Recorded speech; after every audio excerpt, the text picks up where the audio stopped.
But the other things that fit into this total picture was my mother did not drive a car, and this house on the river, as much as we loved it, it was 1 mile from the nearest bus line, and in order to go to work in the morning, she had to get up and walk that mile, and she had to be like for this job at the hospital, she had to be there for 6 o'clock in the morning, and in the wintertime, it was, the entire mile was along the edge of the river. It was freezing cold. It was a real hardship. Your face, give you a headache.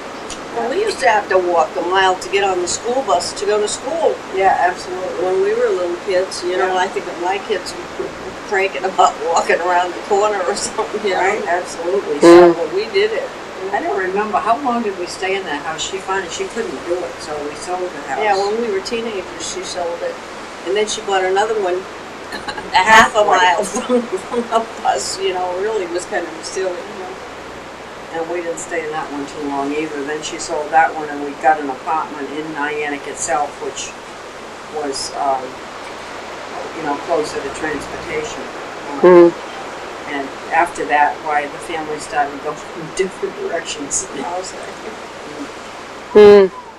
You want to tell us about that? Well, she had met someone, his name was Louis, and he treated her really good, and I don't think she had ever really been treated really good. I mean, he made her feel, like she was important. And so she went off with him for a while to Ohio, and I think I was 15 at the time. And our grandmother Nana, by then our grandfather had also died. He died right after our father did, in fact. So our Nana came and stayed with us in this apartment in Niantic, and you were already working because you were older. Yeah, I remember trying to keep enough food in the house so that Nana could cook it, Yeah, right. I don't remember too much about that because by then I had already met her, the man that I ended up marrying, and we went out for, not quite a year before we got married, but I was always with him, so I don't remember too much about this, and by then I was old enough that I had a job too. And when we decided to get married, this one I decided to leave school, so it wasn't, just a part-time job anymore. And I got married actually before you did. Yeah, I got married in June. I think you got married in August, and we rented a little place. And after that, my mother did come home from Ohio for the wedding,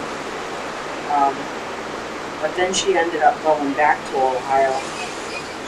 The time frame there is sketchy to me. Me too. Yeah, I'm not sure when she came back to Connecticut and left this Louis, because even though he was a nice guy and she really cared for him, he drank. Well, Herbie and I went and got her. Oh, she asked us to. Yeah, well, I didn't know. And we tried to talk her into staying in Ohio, and she wouldn't.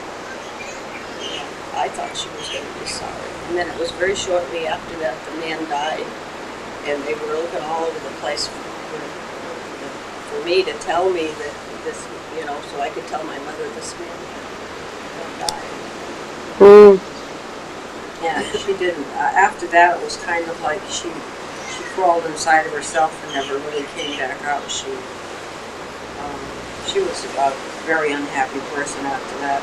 She worked a little bit at the London High, I think. Yeah, after she did. that. She worked in another school cafeteria. But Herbie and I left Connecticut with him before Rick was born. Dave was born in Connecticut. So, we were really pretty sad. I think Mama came once to Indiana when he was going to school there. And spent a little bit of time with us when Rick was born, and then she went back to Connecticut. And we really didn't see that much for after we moved to California, because it was impossible to do that for us to travel. When Herbie's parents died, he went back there, but he had to go back there twice, but he just went by himself. And then we almost moved back there once. He didn't stay there. He stayed the summer and then said, "This is it. I can't stand it around here. I'm going back to California." So Mm. And we saw you guys when we came back on the vacation. And then John took off, and Sure. like followed us everywhere, we went. He was always showing up on our doorstep, so he'd get established somewhere. And he had one good job when we were first in California, and then he got into a couch with somebody and blew that. And then that's when I guess he went to Arizona. Yeah, he lived in different places in Arizona for a brief time. And I guess that's probably the longest that he and Ma were separated, because they had some kind of a relationship that I'm not sure. It was like they couldn't be separated for too long. Either he'd come back to Connecticut to live with his family, or she would follow him where he went. And when he finally ended up moving, well, it was to Oregon first, she had come to California. Was it she had come to California with Herb after her father-in-law died. She drove back with him. Yeah, but she didn't stay. She didn't stay. I'm trying to remember when she went. She Finally, just came for a vacation. when did she finally come out, and where did she settle? But she never came back to Connecticut after that. Well, she was with John. John dumped her up in Oregon, in the worst town up there on the waterfront, some logging town. And she stayed there, and she never told us, that he had just left her there. It was Coos Bay. I don't know if you've ever heard of Coos Bay. I've been there. And then I don't know what he was doing, and then he came back, and I think after that was when they moved to South Bend, to Washington. And so she liked Washington because it reminded her of Connecticut too. So she stayed there for quite a while, and then he moved to Olympia from South Bend, and he bought a house that had a little house in back of it, and so she moved in there, and she just stayed there. But I mean, why she originally left Connecticut, I have no idea why she did. I can't even remember how she left. Was that the time she took the bus out there? I have no idea.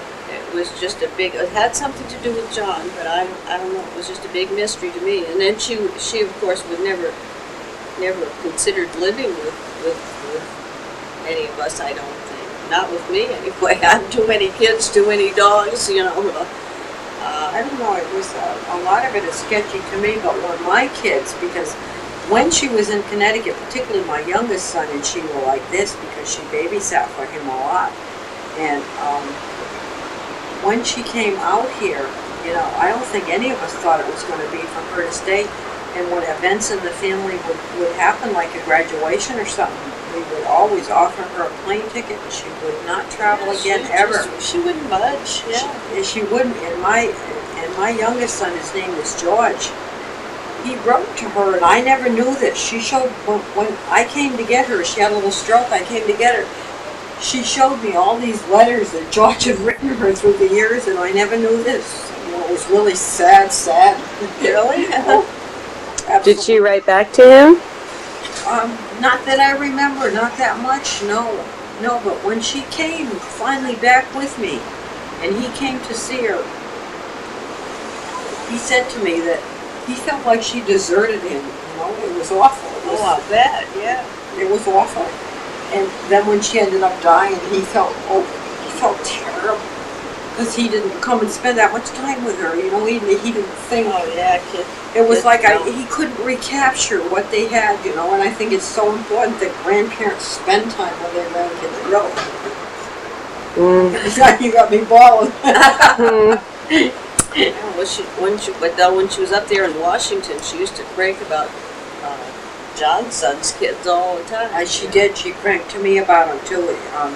She really couldn't tolerate them. And her great-grandchildren, my grandchildren, they would come and see her. I can remember Josh is the youngest of my older grandchildren.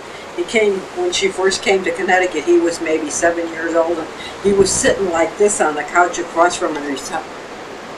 My daughter finally said to him, "Jeez, Josh, will you stop staring at her?" He said, "God, I never saw anybody that old before."